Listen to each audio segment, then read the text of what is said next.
యముడు మీ తలుపు తట్టే ముందు ఈ సంకేతం ఖచ్చితంగా కనిపిస్తుంది. మరికొన్ని నిగుజ కారణాలను వివరించడం మొదలుపెట్టారు. నారదా, ఈ ప్రపంచంలో కేవలం మనుషుల మధ్య జరిగే సంబంధాలే కాదు, మనిషికి ప్రకృతికి మధ్య ఉండే సంబంధం కూడా ఆయుష్ను నిర్ణయిస్తుంది. ఈ దేహం పంచభూతాలతో నిర్మించబడింది. ఆ పంచభూతాలను ఎవరైతే అవమానిస్తారో వారి ఆయువు నీటిమీద రాతలా కరిగిపోతుంది. ఉదాహరణకు, పారే నదిని కలుషితం చేయడం, ఫలాలనిచ్చే చెట్లను కారణం లేకుండా నరికివేయడం, పచ్చని ప్రకృతిని నాశనం చేయడం వంటివి ప్రకృతి మాతకు చేసే ద్రోహాలు. ప్రకృతికి ద్రోహం చేసినవాడు తన ప్రాణవాయువును తనే విషపూరితం చేసుకుంటున్నాడు. యమలోకపు రికార్డులలో ఇటువంటి వారి కోసం ఒక ప్రత్యేక విభాగం ఉంది. ఎవరైతే తమ స్వార్థం కోసం చెరువులను పూడ్చివేస్తారో, బావులను అపవిత్రం చేస్తారో వారు మరుజన్మలో నీరు దొరకని ఎడారిలో పుట్టడమే కాకుండా ఈ జన్మలో కూడా అకాల మరణం పొందుతారు. ఎందుకంటే నీరు అనేది ప్రాణానికి ఆధారం. ప్రాణాధారాన్ని దెబ్బతీసినవాడు ప్రాణాన్ని నిలుపుకునే అర్హతను కోల్పోతాడు.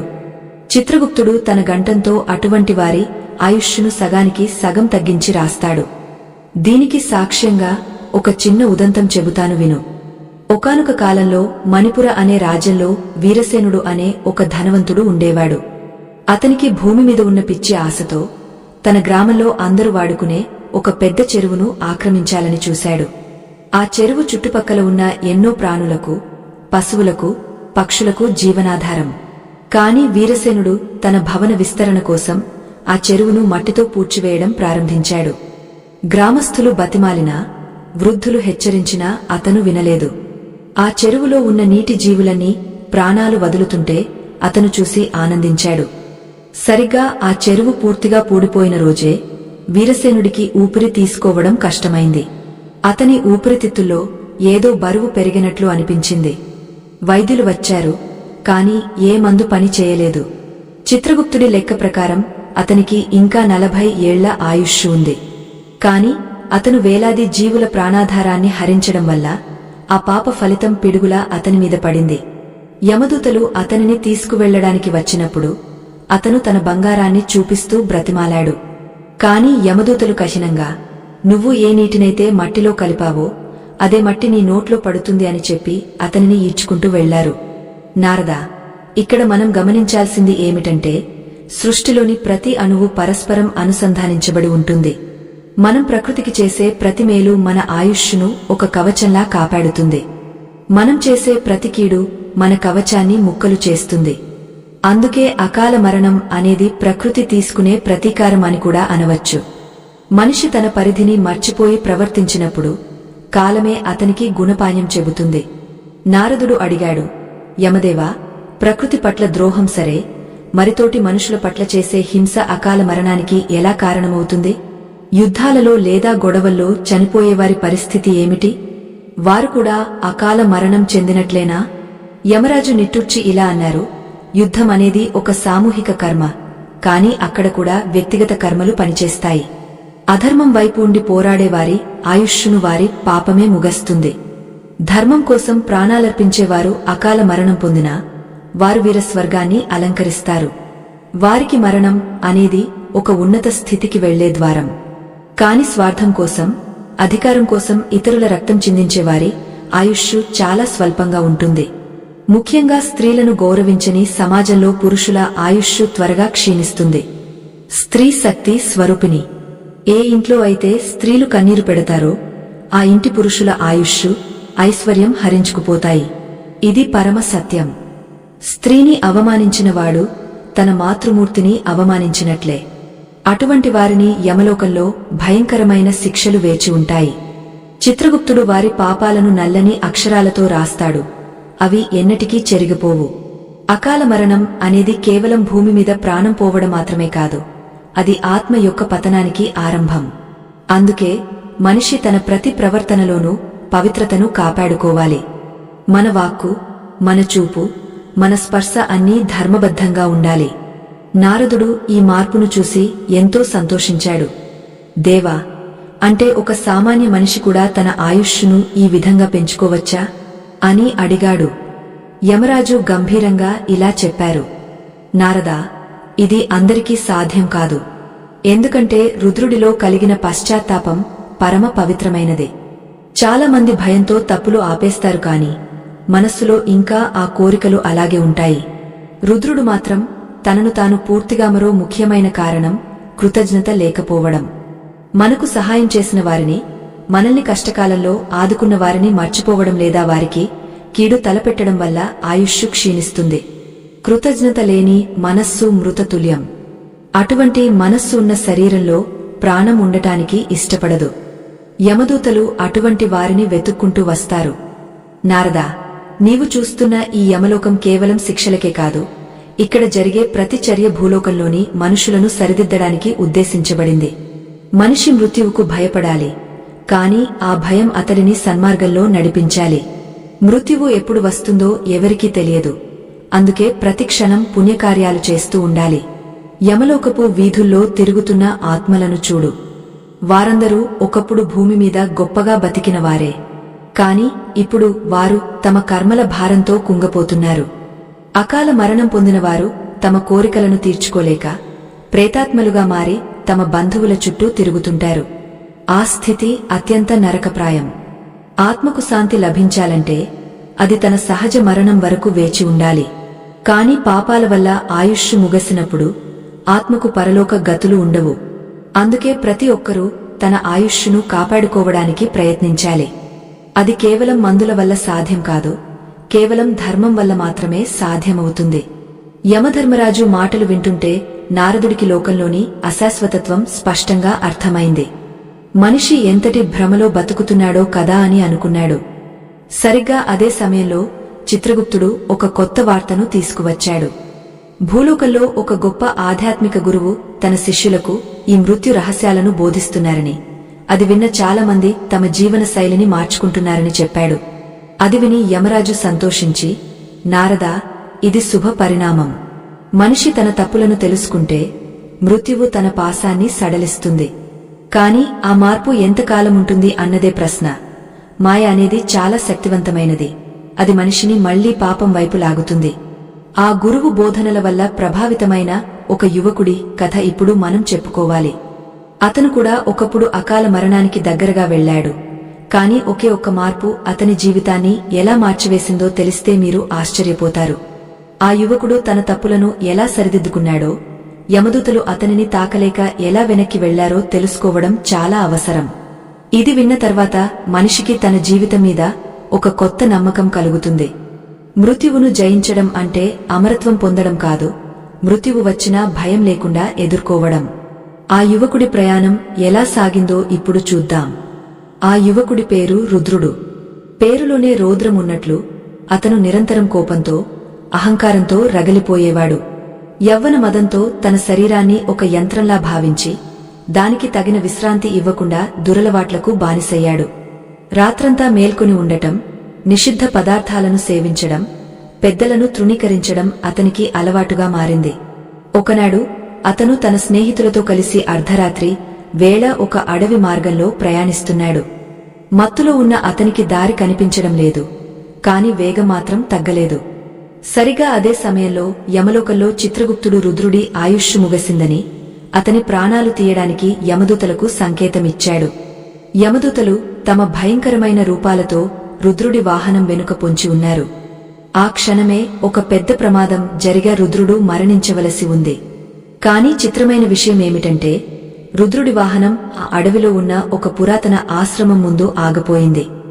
ఆశ్రమంలో ఒక గొప్ప సిద్ధ పురుషుడు తపస్సు చేసుకుంటున్నారు. ఆశ్రమం చుట్టూ ఉన్న దివ్యమైన కాంతి వలయం యమదూతలను అడ్డుకుంది. యమదూతలు లోపలికి ప్రవేశించలేక బయటే వేచి చూస్తున్నారు. రుద్రుడు మత్తులో ఉండి కూడా ఆశ్రమ వాతావరణం వల్ల ఏదో తెలియని ప్రశాంతతను పొందాడు. అతను వాహనం దిగ తూలుకుంటూ లోపలికి వెళ్లాడు. ఆ సిద్ధ పురుషుడు కళ్ళు తెరిచి రుద్రుడి వైపు చూశారు. ఆయన చూపులో ఉన్న తీక్షణతకు రుద్రుడి మత్తు ఒక్క క్షణంలో దిగిపోయింది. ఆ మహానుభావుడు రుద్రుడితో ఇలా అన్నారు, నాయనా, నీ చుట్టూ మృత్యు ఛాయలు కమ్ముకున్నాయి. నీవు చేసిన పాపాలు నిన్ను వెంటాడుతున్నాయి. నీ ఆయుష్షు దీపం కొడిగట్టుతోంది. నువ్వు ఇక్కడి నుండి ఒక్క అడుగు బయటకు వేసినా కాలపాసం నీ గొంతుకు చుట్టుకుంటుంది అని హెచ్చరించారు. రుద్రుడు భయంతో వణికిపోతూ ఆ సిద్ధుడి పాదాల మీద పడ్డాడు. మహాత్మా, నన్ను కాపాడండి. నేను ఎన్నో తప్పులు చేశాను, కాని ఇప్పుడు నాకు మరణించాలని లేదు. నాకు ఇంకొక అవకాశం ఇవ్వండి అని వేడుకున్నాడు. ఆ సిద్ధుడు అతనిపై కరుణతో, నాయనా, మృత్యువును ఎవరూ ఆపలేరు, కాని మృత్యువుకు కారణమైన కర్మలను మార్చుకోవచ్చు అని చెప్పారు. యమధర్మరాజు ఈ దృశ్యాన్ని నారదుడికి చూపిస్తూ ఇలా అన్నారు. నారదా, చూసావా, ఆ సిద్ధ పురుషుడి తపోబలం వల్ల యమదూతలు కూడా ఆగపోవలసి వచ్చింది.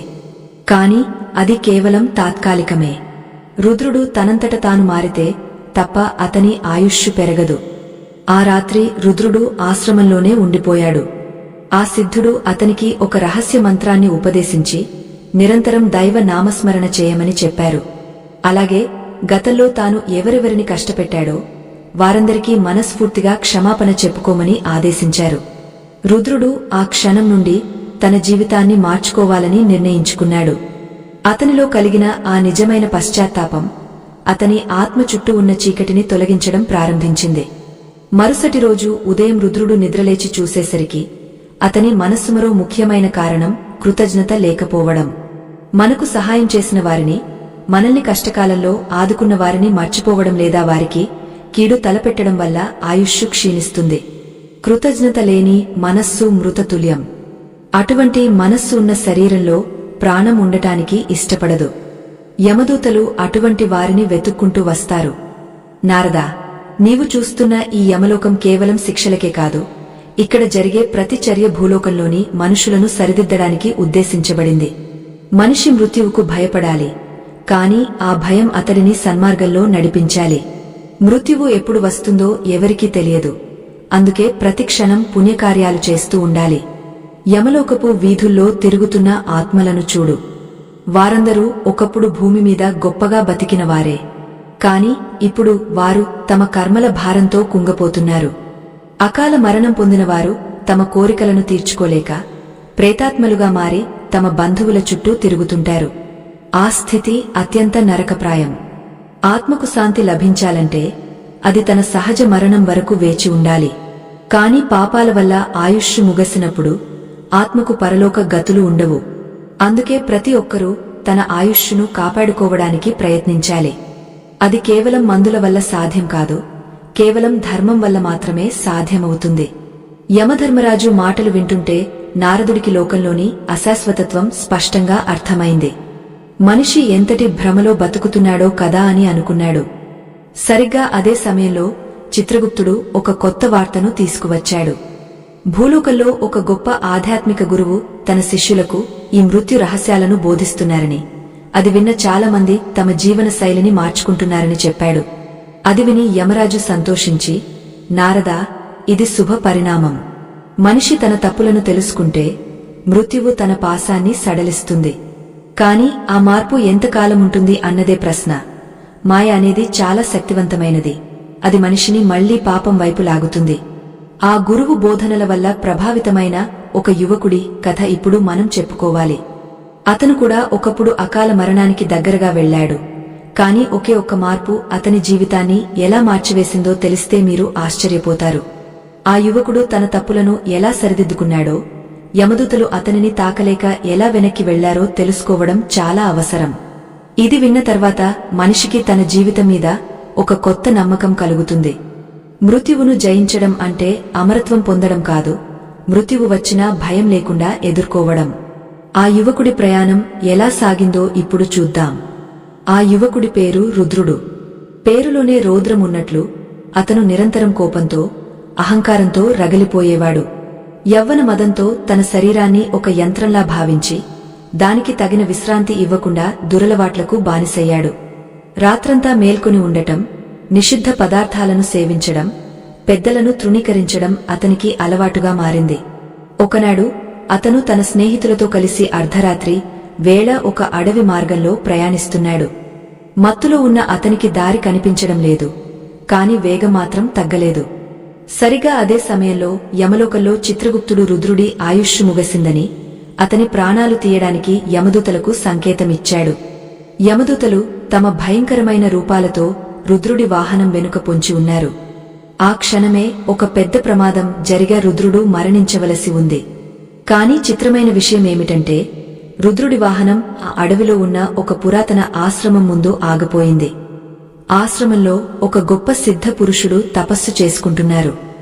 ఆశ్రమం చుట్టూ ఉన్న దివ్యమైన కాంతి వలయం యమదూతలను అడ్డుకుంది. యమదూతలు లోపలికి ప్రవేశించలేక బయటే వేచి చూస్తున్నారు. రుద్రుడు మత్తులో ఉండి కూడా ఆశ్రమ వాతావరణం వల్ల ఏదో తెలియని ప్రశాంతతను పొందాడు. అతను వాహనం దిగ తూలుకుంటూ లోపలికి వెళ్లాడు. ఆ సిద్ధ పురుషుడు కళ్ళు తెరిచి రుద్రుడి వైపు చూశారు. ఆయన చూపులో ఉన్న తీక్షణతకు రుద్రుడి మత్తు ఒక్క క్షణంలో దిగిపోయింది. ఆ మహానుభావుడు రుద్రుడితో ఇలా అన్నారు, నాయనా, నీ చుట్టూ మృత్యు ఛాయలు కమ్ముకున్నాయి. నీవు చేసిన పాపాలు నిన్ను వెంటాడుతున్నాయి. నీ ఆయుష్షు దీపం కొడిగట్టుతోంది. నువ్వు ఇక్కడి నుండి ఒక్క అడుగు బయటకు వేసినా కాలపాసం నీ గొంతుకు చుట్టుకుంటుంది అని హెచ్చరించారు. రుద్రుడు భయంతో వణికిపోతూ ఆ సిద్ధుడి పాదాల మీద పడ్డాడు. మహాత్మా, నన్ను కాపాడండి. నేను ఎన్నో తప్పులు చేశాను, కాని ఇప్పుడు నాకు మరణించాలని లేదు. నాకు ఇంకొక అవకాశం ఇవ్వండి అని వేడుకున్నాడు. ఆ సిద్ధుడు అతనిపై కరుణతో, నాయనా, మృత్యువును ఎవరూ ఆపలేరు, కాని మృత్యువుకు కారణమైన కర్మలను మార్చుకోవచ్చు అని చెప్పారు. యమధర్మరాజు ఈ దృశ్యాన్ని నారదుడికి చూపిస్తూ ఇలా అన్నారు, నారదా, చూసావా, ఆ సిద్ధ పురుషుడి తపోబలం వల్ల యమదూతలు కూడా ఆగపోవలసి వచ్చింది. కాని అది కేవలం తాత్కాలికమే. రుద్రుడు తనంతట తాను మారితే తప్ప అతని ఆయుష్షు పెరగదు. ఆ రాత్రి రుద్రుడు ఆశ్రమంలోనే ఉండిపోయాడు. ఆ సిద్ధుడు అతనికి ఒక రహస్య మంత్రాన్ని ఉపదేశించి నిరంతరం దైవ నామస్మరణ చేయమని చెప్పారు. అలాగే గతంలో తాను ఎవరెవరిని కష్టపెట్టాడో వారందరికీ మనస్ఫూర్తిగా క్షమాపణ చెప్పుకోమని ఆదేశించారు. రుద్రుడు ఆ క్షణం నుండి తన జీవితాన్ని మార్చుకోవాలని నిర్ణయించుకున్నాడు. అతనిలో కలిగిన ఆ నిజమైన పశ్చాత్తాపం అతని ఆత్మ చుట్టూ ఉన్న చీకటిని తొలగించడం ప్రారంభించింది. మరుసటి రోజు ఉదయం రుద్రుడు నిద్రలేచి చూసేసరికి అతని మనస్సు ఎంతో తేలికగా అనిపించింది. అతను ఆశ్రమం వెలుపలికి రాగానే యమదూతలు అతన్ని పట్టుకోవడానికి సిద్ధమయ్యారు. కాని విచిత్రం ఏమిటంటే రుద్రుడి ముఖంలో ఇప్పుడు ఒక రకమైన తేజస్సు కనిపిస్తోంది. అతను నేరుగా తన ఇంటికి వెళ్లి తన తల్లిదండ్రుల కాళ్లమీద పడి ఏడ్చాడు. తన తప్పులను ఒప్పుకున్నాడు. తను అన్యాయంగా సంపాదించిన ధనాన్ని పేదలకు పంచేశాడు. ప్రతిరోజూ పక్షులకు, జంతువులకు ఆహారం పెట్టడం ప్రారంభించాడు. అతి తక్కువ కాలంలోనే అతని ప్రవర్తనలో వచ్చిన మార్పు చూసి అందరూ ఆశ్చర్యపోయారు. యమలోకంలో చిత్రగుప్తుడు ఆశ్చర్యంతో తన పుస్తకాన్ని చూశాడు. చిత్రగుప్తుడు యమరాజుతో ఇలా అన్నాడు, దేవా, రుద్రుడి ఆయుష్షు ముగసిపోయిందని నేను రాశాను. కాని ఇప్పుడు అతని కర్మల లెక్క మారుతోంది. అతను చేస్తున్న పుణ్యకార్యాలు, అతనిలో కలిగిన పశ్చాత్తాపం అతని ఆయుష్షును పెంచుతున్నాయి. అతని దేహంలోని జీవకణాలు మళ్లీ ఉత్తేజితం అవుతున్నాయి. ఇప్పుడు నేను అతని మరణ గడియలను వెనక్కి జరపాలా అని అడిగారు. యమరాజు చిరునవ్వుతో, అవును చిత్రగుప్త, ధర్మం అనేది కాలానికి కూడా అతీతమైనది. రుద్రుడు తన పాపాలను ప్రక్షాళన చేసుకున్నాడు. ఒక మనిషి ఎప్పుడైతే ఇతరుల కోసం బతకడం ప్రారంభిస్తాడో అప్పుడు అతని ఆయుష్షును కాపాడే బాధ్యత ప్రకృతే తీసుకుంటుంది. యమదూతలను వెనక్కి పిలిపించు అని ఆజ్ఞాపించారు. ఎంతో తేలికగా అనిపించింది. అతను ఆశ్రమం వెలుపలికి రాగానే యమదూతలు అతన్ని పట్టుకోవడానికి సిద్ధమయ్యారు. కాని విచిత్రం ఏమిటంటే రుద్రుడి ముఖంలో ఇప్పుడు ఒక రకమైన తేజస్సు కనిపిస్తోంది. అతను నేరుగా తన ఇంటికి వెళ్లి తన తల్లిదండ్రుల కాళ్లమీద పడి ఏడ్చాడు. తన తప్పులను ఒప్పుకున్నాడు. తను అన్యాయంగా సంపాదించిన ధనాన్ని పేదలకు పంచేశాడు. ప్రతిరోజూ పక్షులకు, జంతువులకు ఆహారం పెట్టడం ప్రారంభించాడు. అతి తక్కువ కాలంలోనే అతని ప్రవర్తనలో వచ్చిన మార్పు చూసి అందరూ ఆశ్చర్యపోయారు. యమలోకంలో చిత్రగుప్తుడు ఆశ్చర్యంతో తన పుస్తకాన్ని చూశాడు. చిత్రగుప్తుడు యమరాజుతో ఇలా అన్నాడు, దేవా, రుద్రుడి ఆయుష్షు ముగసిపోయిందని నేను రాశాను. కాని ఇప్పుడు అతని కర్మల లెక్క మారుతోంది. అతను చేస్తున్న పుణ్యకార్యాలు, అతనిలో కలిగిన పశ్చాత్తాపం అతని ఆయుష్షును పెంచుతున్నాయి. అతని దేహంలోని జీవకణాలు మళ్లీ ఉత్తేజితం అవుతున్నాయి. ఇప్పుడు నేను అతని మరణ గడియలను వెనక్కి జరపాలా అని అడిగారు. యమరాజు చిరునవ్వుతో, అవును చిత్రగుప్త, ధర్మం అనేది కాలానికి కూడా అతీతమైనది. రుద్రుడు తన పాపాలను ప్రక్షాళన చేసుకున్నాడు. ఒక మనిషి ఎప్పుడైతే ఇతరుల కోసం బతకడం ప్రారంభిస్తాడో అప్పుడు అతని ఆయుష్షును కాపాడే బాధ్యత ప్రకృతే తీసుకుంటుంది. యమదూతలను వెనక్కి పిలిపించు అని ఆజ్ఞాపించారు. మార్చుకున్నాడు. మనిషి తన ఆయుష్షును కాపాడుకోవాలంటే 3 విషయాలు చాలా ముఖ్యం. 1 అంతరంగ శుద్ధి, 2 ఇంద్రియ నిగ్రహం, 3 నిష్కామ సేవ. ఈ 3 ఉన్న చోట అకాల మరణం ప్రవేశించలేదు. శరీరంలోని 7 చక్రాలలో అనాహత చక్రం అంటే హృదయస్థానం. ఈ స్థానంలో కరుణ, ప్రేమ నిండి ఉన్నప్పుడు అక్కడి నుండి వెలువడే తరంగాలు మన చుట్టూ ఒక రక్షణ కవచాన్ని ఏర్పాటు చేస్తాయి. ఆ కవచమే ఆయుష్షును కాపాడుతుంది. కోపం, అసూయ కలిగినప్పుడు ఆ కవచానికి రంధ్రాలు పడతాయి. అందుకే ప్రశాంతంగా ఉండటం అనేది ఒక గొప్ప ఔషధం. నారదా, నేటి కాలంలో మానవులు చిన్న చిన్న విషయాలకే ఆందోళన చెందుతూ తమ ఆయుష్షును హరించుకుంటున్నారు. ఆందోళన అనేది మృత్యువుకు ఆప్తమిత్రుడు. ఎవరైతే భగవంతుని మీద భారం వేసి ప్రశాంతంగా ఉంటారో వారి ఆరోగ్యం క్షీణించదు. ప్రాణాయామం ద్వారా శ్వాసను నియంత్రించడం వల్ల ఆయుష్షు పెరుగుతుంది అన్నది సత్యం. యమధర్మరాజు ఇంకా ఇలా వివరించారు. భూలోకంలో అకాల మరణం సంభవించే వారిలో ఎక్కువ మంది మితం లేని భోజనం చేసేవారే ఉంటారు. అన్నం అనేది అమృతం కావాలి కాని విషం కాకూడదు. శరీరానికి ఎంత అవసరమో అంతకంటే ఎక్కువ తినడం అంటే మృత్యువును పిలవడమే. నేటి మానవులు నాలుక రుచి కోసం తమ ప్రాణాలను పణంగా పెడుతున్నారు.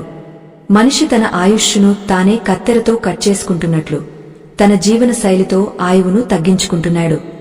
సూర్యోదయానికి ముందే మేల్కొనేవారి దేహంలో సూర్యశక్తి ప్రవహిస్తుంది. ఆ శక్తి ఉన్నంతకాలం యమదూతలు ఆ వ్యక్తి దరిదాపులకు రాలేరు. వెలుగు ఉన్న చోట చీకటి ఎలా ఉండదో శక్తి ఉన్న చోట మృత్యువు అలా ఉండదు. నారదుడు యమరాజు మాటలను వింటున్న కొద్దీ ఒక విషయం గమనించాడు. యమలోకంలో ఉన్నవారందరూ ఏదో ఒక అకర్మ చేసిన వారే. అకాల మరణం అనేది ఒక రకమైన హెచ్చరిక మాత్రమే కాదు, అది మనిషికి దైవం ఇచ్చే శిక్ష కూడా. రుద్రుడిలా మారే అవకాశం అందరికీ రాదు. ఆ అవకాశం వచ్చినప్పుడు దాన్ని సద్వినియోగం చేసుకునే వారు మాత్రమే ధన్యులు. యమరాజు నారదుడిని చూసి ఇలా అన్నారు.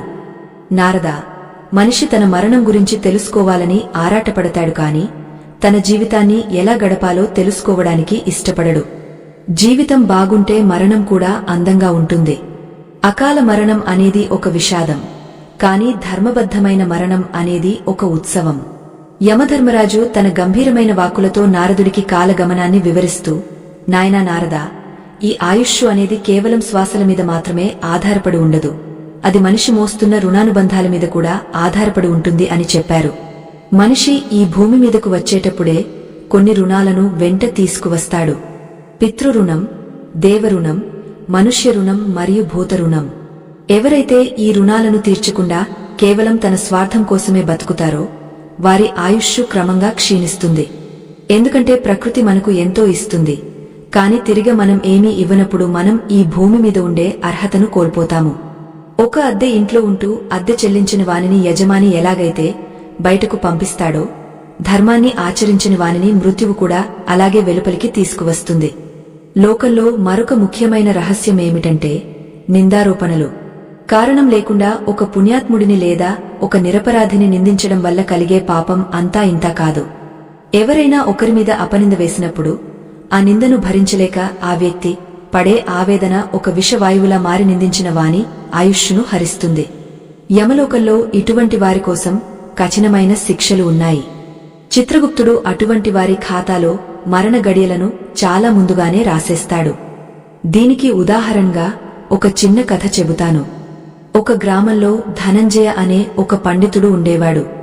అతను వేదశాస్త్రాలలో గొప్ప పండితుడైనప్పటికీ తన జ్ఞానాన్ని ఇతరులను తక్కువ చేయడానికి మరియు అబద్ధపు వాదనలతో ఇతరులను ఇబ్బంది పెట్టడానికి వాడేవాడు. ఒకసారి ధనంజయ తన పాండిత్య గర్వంతో ఒక పేద బ్రాహ్మణుడిని అందరి ముందు అవమానించాడు. ఆ బ్రాహ్మణుడు ఏ పాపం చేయకపోయినా అతని మీద దొంగతనం ముద్రవేసి ఊరి నుండి వెలివేసేలా చేశాడు. ఆ నిరపరాధి కళ్లల్లో నుండి కారిన కన్నీళ్లు ధనంజయ ఆయుష్షును దహించివేశాయి. సరిగ్గా అదే రాత్రి ధనంజయకు గుండెపోటు వచ్చింది.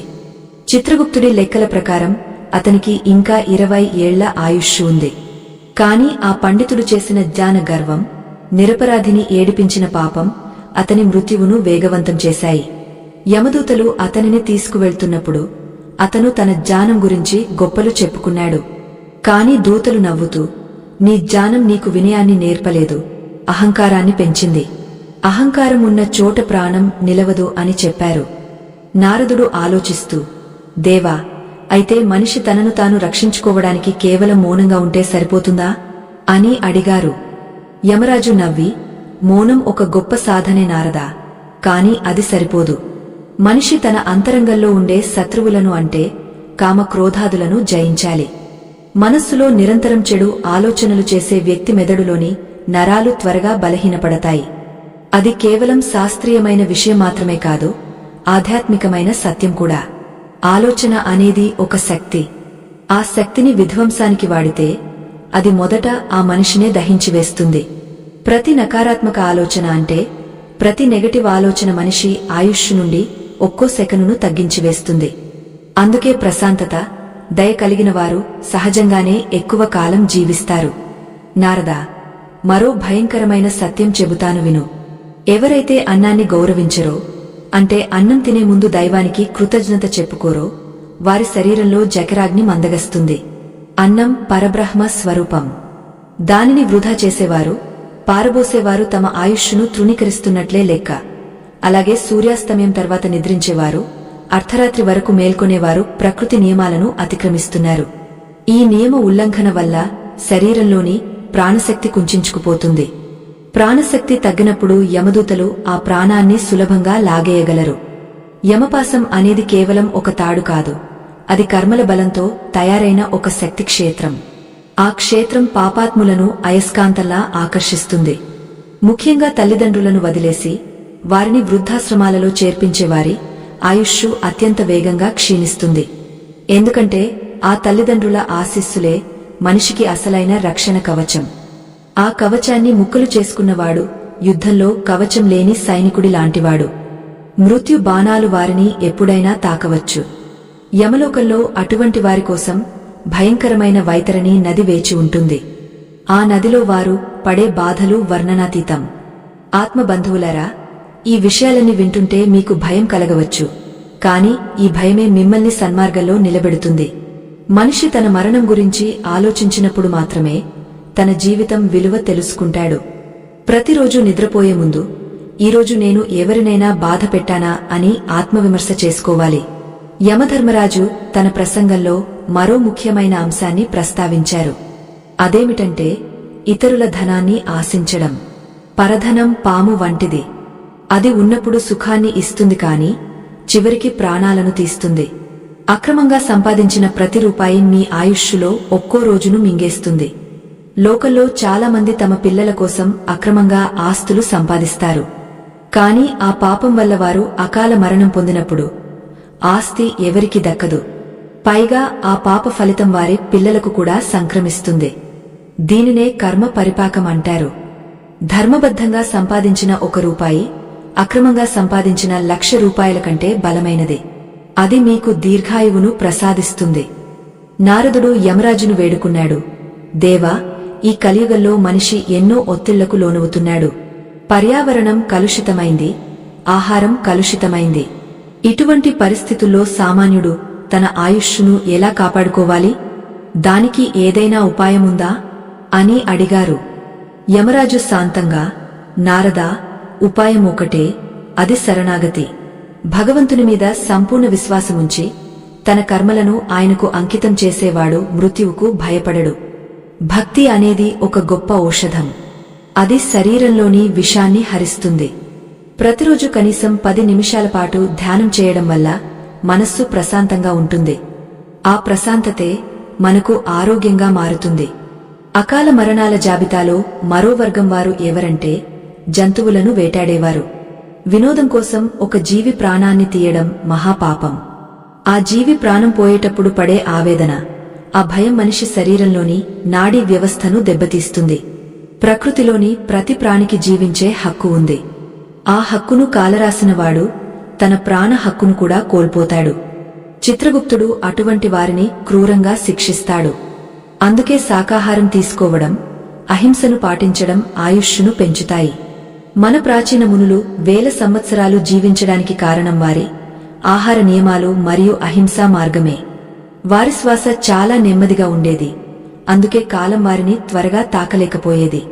యమలోకమంతా ఒక రకమైన నిశ్శబ్దం ఆవరించింది. ఆ గంభీరమైన వాతావరణంలో యమధర్మరాజు చెప్పే ప్రతి మాట ఒక మంత్రంలా వినిపిస్తోంది. నారదుడు ఈ జ్ఞానాన్ని లోకానికి అందించాలని నిర్ణయించుకున్నాడు. అకాల మరణం అనేది ఒక శాపం కాదు, అది ఒక ఫలితం. ఆ ఫలితం రాకుండా చూసుకోవడం మన చేతుల్లోనే ఉంది. యమరాజు నారదుడిని చూసి ఇలా అన్నారు, నారదా, ఇప్పుడు నేను నీకు అత్యంత రహస్యమైన విషయాన్ని చెబుతాను. ఒక మనిషి మరణించే ముందు అతని కళ్లలో ఏమి కనిపిస్తుందో తెలుసా? అది అతను చేసిన కర్మల ప్రతిబింబం. ఆ ప్రతిబింబం భయంకరంగా ఉంటే అది అకాల మరణం, ప్రశాంతంగా ఉంటే అది మోక్ష మార్గం. ఈ సత్యాన్ని గ్రహించినవాడు మృత్యువును చూసి నవ్వుతాడు. ఆ సత్యాన్ని గ్రహించినవాడు మృత్యువును చూసి నవ్వుతాడు. మరణ సమయాన మానవుడి కళ్ళు కేవలం భౌతిక ప్రపంచాన్ని చూడవు, అవి తన అంతరంగంలోని అనంతమైన కర్మల సముద్రాన్ని దర్శిస్తాయి. ఆ క్షణంలో కాలం ఆగపోయినట్లు అనిపిస్తుంది. పుట్టినప్పటి నుండి చేసిన ప్రతి చిన్న పొరపాటు, ప్రతి అబద్ధం, ప్రతి అన్యాయం ఒక చలనచిత్రంలా కళ్ల ముందు కదలాడుతాయి. పుణ్యాత్ముడికి ఆ దృశ్యాలు ప్రశాంతతను ఇస్తే, పాపాత్ముడికి అవి భయంకరమైన భూతాల్లా కనిపిస్తాయి. యమదూతలు ఆ ప్రాణాన్ని లాగేటప్పుడు ఆ ప్రాణి అనుభవించే వేదన వర్ణనాతీతం. ఆ వేదన నుండి తప్పించుకోవాలంటే బ్రతికి ఉన్నప్పుడే ధర్మ మార్గంలో నడవాలి. నారదా, అకాల మరణానికి దారితీసే మరో అత్యంత భయంకరమైన పాపం ఏమిటంటే దేవద్రవ్యాన్ని అపహరించడం. దైవ కార్యాల కోసం కేటాయించిన సొమ్మును స్వార్థం కోసం వాడుకోవడం లేదా దేవాలయ ఆస్తులను ఆక్రమించడం వంటి పనులు చేసేవారి ఆయుష్షు మంచులా కరిగిపోతుంది. దైవానికి ద్రోహం చేసినవాడు ఈ సృష్టిలో ఎక్కడ దాక్కున్నా మృత్యువు వాడిని వెతికి పట్టుకుంటుంది. చిత్రగుప్తుడు అటువంటి వారి ఖాతాలో అత్యంత కఠినమైన శిక్షలను రాస్తాడు. ఎందుకంటే దేవాలయం అనేది కేవలం ఒక కట్టడం కాదు, అది అనంతమైన భక్తుల నమ్మకం మరియు శక్తి కేంద్రం. ఆ శక్తిని అవమానించినవాడు తన ప్రాణాలను పణంగా పెడుతున్నట్లే లెక్క. అటువంటివారు అకాల మరణం పొందిన తర్వాత యమలోకంలో వేల సంవత్సరాల పాటు నరకయాతన అనుభవిస్తారు. మరో ముఖ్యమైన విషయం ఏమిటంటే నమ్మిన వారిని మోసం చేయడం. ఒక వ్యక్తి నిన్ను సంపూర్ణంగా నమ్మి తన జీవితాన్ని లేదా తన రహస్యాలను నీ చేతుల్లో పెట్టినప్పుడు ఆ నమ్మకాన్ని వమ్ము చేయడం మహాపాపం. విశ్వాసఘాతకుడి ఆయుష్షు గాలిలో దీపం లాంటిది. నమ్మకం అనేది ప్రాణవాయువు వంటిది. దాన్ని హరించినవాడు తన శరీరంలోని జీవశక్తిని కోల్పోతాడు.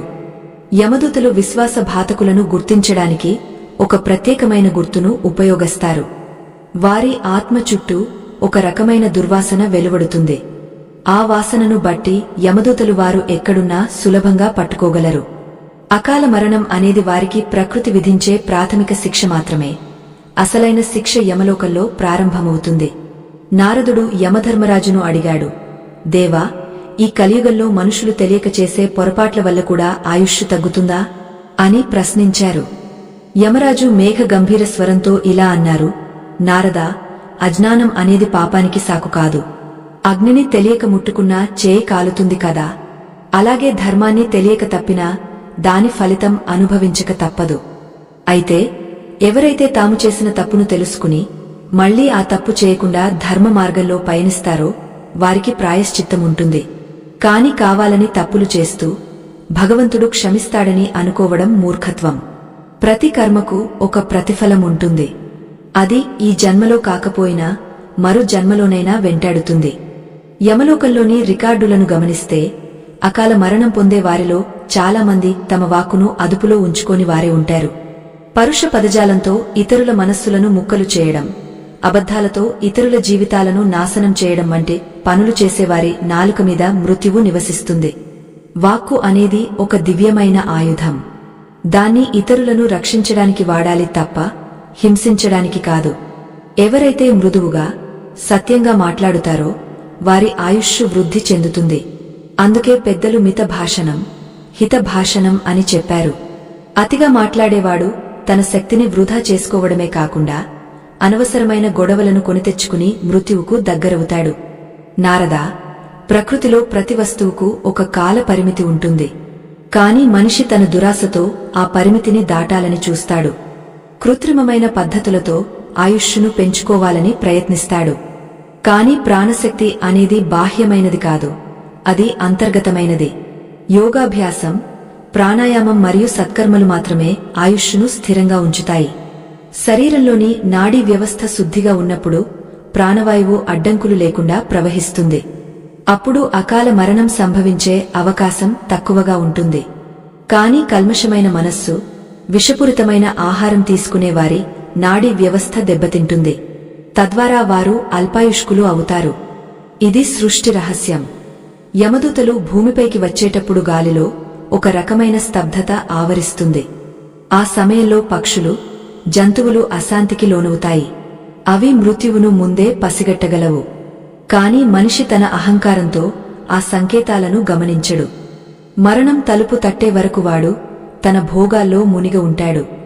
అకాల మరణం సంభవించే ముందు మనిషికి విపరీతమైన కోపం, అసూయ లేదా విపరీతమైన ఆశ కలుగుతాయి. ఇవి మృత్యువు యొక్క ముందస్తు లక్షణాలు. ఈ లక్షణాలను గమనించి మనిషి శాంతం వహిస్తే మృత్యువు వెనక్కి తగ్గే అవకాశముంటుంది. కాని వాడు ఆ వికారాలకు లోనే తనను తాను నాశనం చేసుకుంటాడు. యమధర్మరాజు తన ప్రసంగాన్ని కొనసాగస్తూ లోకంలో పరనింద చేసే వారి గురించి వివరించారు. ఇతరుల గురించి లేనిపోని అబద్ధాలు ప్రచారం చేయడం, వారి ప్రతిష్టను భంగపరచడం మహాపాపం. ఆ నిందకు గురైన వ్యక్తి అనుభవించే మానసిక వేదన నిందితుడి ఆయుష్షును శపిస్తుంది. ఆ శాపం వజ్రాయుధంలా పనిచేస్తుంది. యమలోకంలో అటువంటి వారి నాలుకలను కోసి వేసే శిక్షలు ఉంటాయి. అకాల మరణం పొందిన నిందితుడు ప్రేతాత్మగా మారి తాను ఎవరినైతే నిందించాడో వారి చుట్టూ తిరుగుతూ మరింత వేదన అనుభవిస్తాడు. అందుకే ఎవరినీ దూషించకూడదు, ఎవరి గురించి చెడుగా మాట్లాడకూడదు. మన పని మనం చేసుకుంటూ ధర్మబద్ధంగా జీవించడమే ఉత్తమం. నారదుడు ఈ మాటలు వింటూ, దేవా, అయితే అకాల మరణం పొందిన వారి ఆత్మలకు విముక్తి ఎలా కలుగుతుంది అని అడిగారు. యమరాజు నిట్టూర్చి, నారదా, అది చాలా కష్టమైన ప్రక్రియ. అకాల మరణం చెందిన ఆత్మలకు గయ వంటి పుణ్యక్షేత్రాలలో నారాయణ బలి వంటి ప్రత్యేక కార్యాలు చేయాలి. వారి వారసులు ధర్మబద్ధంగా జీవిస్తూ పితృదేవతలకు తర్పణాలు వదలాలి. అప్పుడు మాత్రమే ఆత్మలకు కొంత ఉపశమనం లభిస్తుంది. కాని వారు చేసిన పాప ఫలితాన్ని వారు అనుభవించక తప్పదు. పుణ్యం అనేది రక్షణ కవచం లాంటిది అయితే, పాపం అనేది శరీరాన్ని కాల్చే అగ్ని లాంటిది. మనిషి ఆ అగ్నిని తనలోనే మోస్తున్నాడు. యమలోకపు వీధుల్లో ఇప్పుడు ఒక వింతైన కాంతి కనిపిస్తోంది. అది ఒక గొప్ప పుణ్యాత్ముడి ఆత్మరాకకు సంకేతం. ఆ పుణ్యాత్ముడు ఎవరో కాదు, లోకం కోసం తన ప్రాణాలను అర్పించిన ఒక త్యాగమూర్తి. అటువంటి వారికి మృత్యువు ఒక అలంకారం. వారు అకాల మరణం పొందినా వారి కీర్తి శాశ్వతంగా ఉంటుంది. యమధర్మరాజు స్వయంగా సింహాసనం దిగ వారికి స్వాగతం పలుకుతారు. చూశావా నారదా, మరణం అందరికీ ఒకేలా ఉండదు. చేసే కర్మను బట్టి అది శిక్ష కావచ్చు లేదా పురస్కారమా కావచ్చు. ఈ లోతైన సత్యాన్ని గ్రహించి మనిషి తన శేష జీవితాన్ని ఎలా గడపాలో నిర్ణయించుకోవాలి. ఇప్పుడు మనం ఈ మహాగాథలోని అత్యంత కీలకమైన ముగింపు దశకు చేరుకున్నాము. యమధర్మరాజు ఆ దివ్యపురుషుడి ఆత్మకు సాదరంగా ఆహ్వానం పలుకుతుంటే ఆ దృశ్యం చూసిన నారదుడి కళ్ళు ఆనందంతో మెరిశాయి. యమదేవా, ఈ ఆత్మ చుట్టూ ఉన్న ఆ కాంతి, ఆ ప్రశాంతత చూస్తుంటే ముక్తికి మార్గం దొరికినట్లు కనిపిస్తోంది. కాని ఈ వ్యక్తి కూడా తన 100 ఏళ్ల ఆయుష్షు పూర్తి కాకముందే ఇక్కడికి వచ్చాడు కదా, మరి దీనిని అకాల మరణం అని ఎందుకు అనకూడదు అని నారదుడు సందేహాన్ని వెలిబుచ్చాడు. యమరాజు మందహాసం చేస్తూ, నారదా, ఇది అకాల మరణం కాదు, ఇది సకాల మరణమే. కాలం అంటే కేవలం సంవత్సరాల లెక్క కాదు. కాలం అంటే ఒక జీవి భూమి మీద చేయాల్సిన కర్మల పరిపూర్ణత. ఈ పుణ్యాత్ముడు తన జన్మ ఉద్దేశ్యాన్ని అతి తక్కువ కాలంలోనే పూర్తి చేసుకున్నాడు. ఎవరైతే లోక కళ్యాణం కోసం తనను తాను అర్పించుకుంటారో వారికి ఆయుష్షుతో పనిలేదు. వారు కాలానికి అతీతులు అని వివరించారు. నారదుడు లోతైన ఆలోచనలో మునిగిపోయాడు. యమధర్మరాజా, ఇప్పటివరకు మీరు చెప్పిన విషయాలన్నీ వింటుంటే మనిషి మృత్యువు నుండి తప్పించుకోవడం అసాధ్యం అనిపిస్తోంది. కాని సామాన్య మానవుడు తన శేష జీవితాన్ని ఎలా గడపాలి? అకాల మరణం పారదోలడానికి, మృత్యువును ధైర్యంగా ఎదుర్కోవడానికి మనిషి చేయవలసిన చివరి ప్రయత్నమేమిటి అని అడిగారు. యమరాజు తన సింహాసనం నుండి లేచి నిలబడి గంభీరమైన స్వరంతో ఇలా అన్నారు, నారదా, మనిషి తన మరణాన్ని కాదు, తన బ్రతుకును సరిదిద్దుకోవాలి. మృత్యువు అనేది ఒక నీడ లాంటిది. నువ్వు వెలుగువైపు నడిస్తే నీడ నీ వెనుక ఉంటుంది. నువ్వు వెలుగుకు దూరంగా వెళితే నీడ నిన్ను కబళిస్తుంది. ఆ వెలుగే ధర్మం. ఆ వెలుగే సత్యం. ఈ సృష్టిలో ధర్మం కంటే బలమైన ఆయుధం మరొకటి లేదు. యమలోకపు పరిసరాలు ఒక్కసారిగా నిశ్శబ్దంగా మారాయి. చిత్రగుప్తుడు తన గంటాన్ని పక్కన పెట్టి యమరాజు చెప్పబోయే పరమ సత్యాన్ని వినడానికి సిద్ధమయ్యాడు. యమరాజు ఇలా కొనసాగించారు, మనిషి తన జీవితంలో చేసే అతిపెద్ద పొరపాటు ఏమిటంటే తను ఎప్పటికీ బ్రతికే ఉంటానని అనుకోవడం. ఈ అజ్ఞానమే అతడిని పాపాలకు పురికొల్పుతుంది. రేపు చేద్దాంలే అనుకునే ప్రతి మంచి పని, నేడే చేసేద్దామనుకునే ప్రతి చెడ్డ పని అతని ఆయుష్ను ప్రభావితం చేస్తాయి. కాలం ఎవరికోసం ఆగదు. మృత్యువు అనేది ఏ క్షణంలోనైనా తలుపు తట్టవచ్చు. అందుకే ప్రతి క్షణాన్ని దైవ చింతనలో, పరోపకారంలో గడపాలి. ఎప్పుడైతే మనిషి తనను తాను పరమాత్మలో విలీనం చేసుకుంటాడో అప్పుడు మృత్యువు అతడికి భయాన్ని కలిగించదు. యమధర్మరాజు తన ప్రసంగంలో ఆఖరి రహస్యాన్ని వెల్లడించారు. నారదా, అకాల మరణాన్ని జయించే ఏకైక మార్గం పశ్చాత్తాపం మరియు సేవాభావం. ఎవరైతే తమ తల్లిదండ్రులను ప్రత్యక్ష దైవాలుగా భావిస్తారో, ఎవరైతే ఆకలితో ఉన్నవారికి అన్నం పెడతారో, ఎవరైతే మూగజీవుల పట్ల కరుణ చూపిస్తారో వారి ఆయుష్ను పెంచే బాధ్యతను ప్రకృతి సిద్ధంగా పొందుతారు. కేవలం శరీరానికి వ్యాయామం ఇస్తే సరిపోదు, ఆత్మకు సత్కర్మల ఆహారం ఇవ్వాలి. మనం చేసే ప్రతి మంచి పని మన చుట్టూ ఒక రక్షణ కవచాన్ని నిర్మిస్తుంది. ఆ కవచమే యమపాసం నుండి మనల్ని రక్షిస్తుంది. ఇది కేవలం పురాణగాథ కాదు, ఇది జీవన వేదం. ఈ వేదాన్ని గ్రహించినవాడు మృత్యువును మిత్రునిలా ఆహ్వానిస్తాడు. ఆత్మబంధువులారా, ఈ కథ ద్వారా మనం తెలుసుకోవలసిన అత్యంత ముఖ్యమైన పరమార్థాన్ని వివరించే ముందు ఒక చిన్న విన్నపం. ఈ ధర్మ యజ్ఞంలో మీ సంపాదనలో కొంత భాగాన్ని వినియోగించడం వల్ల మీకు అపారమైన పుణ్య ఫలం దక్కుతుంది. మా ఈ ప్రయత్నాన్ని గౌరవించి మాకు మద్దతు ఇవ్వాలనుకునేవారు ఇప్పుడు స్క్రీన్ మీద కనిపిస్తున్న స్కానర్ని స్కాన్ చేసి మీ మేరకు తోడ్పాటును అందించవచ్చు. ఇక ఇప్పుడు మన జీవితాలనే మార్చివేసే ఆ కీలకమైన ముగింపుని విందాం. ఇది ప్రతి ఒక్కరూ తెలుసుకోవాల్సిన అసలైన సత్యం. యమధర్మరాజు నారదుడి వైపు చూసి ఇలా అన్నారు, నారదా, మనిషి మరణించేటప్పుడు తన వెంట తీసుకువెళ్లేది కేవలం తన కర్మలను మాత్రమే. వాడు సంపాదించిన ధనం, కీర్తి, అధికారం అన్నీ ఇక్కడే ఉండిపోతాయి. కాని వాడు చేసిన ఒక్క చిన్న మేలు, వాడు పలికిన ఒక్క పవిత్రమైన మాట అతని వెంట వస్తాయి. ఆ కర్మలే యమలోకంలో అతని తలరాతను నిర్ణయిస్తాయి. అకాల మరణం అనేది కేవలం శరీరానికి మాత్రమే, ఆత్మకు కాదు. ఆత్మ నిత్యం, సత్యం, అప్రమేయం. మనిషి తన దేహంపై ఉన్న మోహాన్ని వీడి ఆత్మను పవిత్రం చేసుకోవాలి. అప్పుడు మృత్యువు అనేది భయంకరమైన యముడి రూపంలో కాకుండా ప్రశాంతమైన విష్ణు స్వరూపంలో కనిపిస్తుంది.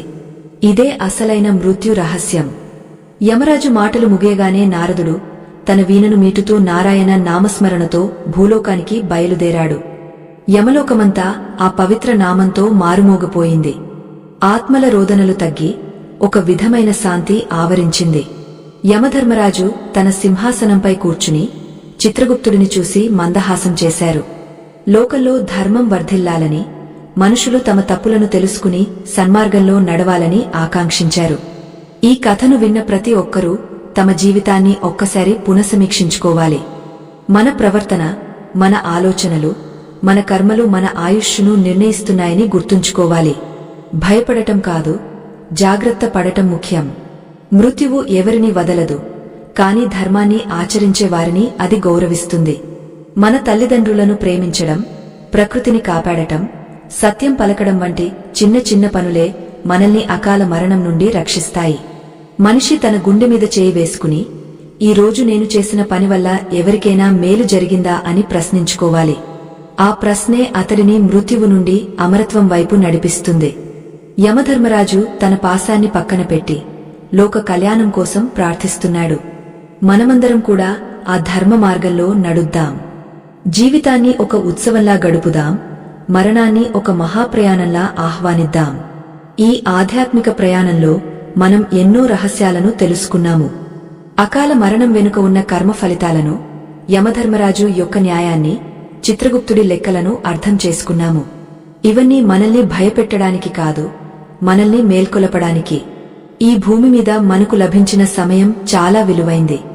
దాన్ని వృధా చేయకండి. ద్వేషం, అసూయలతో కాలాన్ని గడపకండి. ప్రేమతో, కరుణతో అందరినీ ఆదరించండి. మీ చుట్టూ ఉన్న ప్రపంచాన్ని సుందరంగా మార్చండి. అప్పుడు మీ ఆయుష్షు నిండుగా ఉంటుంది, మీ మరణం ప్రశాంతంగా ఉంటుంది. ఇదే సనాతన ధర్మం మనకు నేర్పిన పరమ సత్యం. ఆకాశంలో నక్షత్రాలు వెలుగుతున్నట్లు మన ఆత్మలో ధర్మం నిరంతరం వెలుగుతూ ఉండాలి. ఆ వెలుగు ఉన్నంత వరకు చీకటి మనల్ని తాకలేదు. యమధర్మరాజు మనల్ని రక్షించే పితామహుడిలా కనిపిస్తాడు. ఈ కథను మీ హృదయాలలో భద్రపరుచుకోండి. ప్రతిరోజూ దీన్ని స్మరించుకోండి. అది మీకు ఒక రక్షణ కవచంలా మారుతుంది.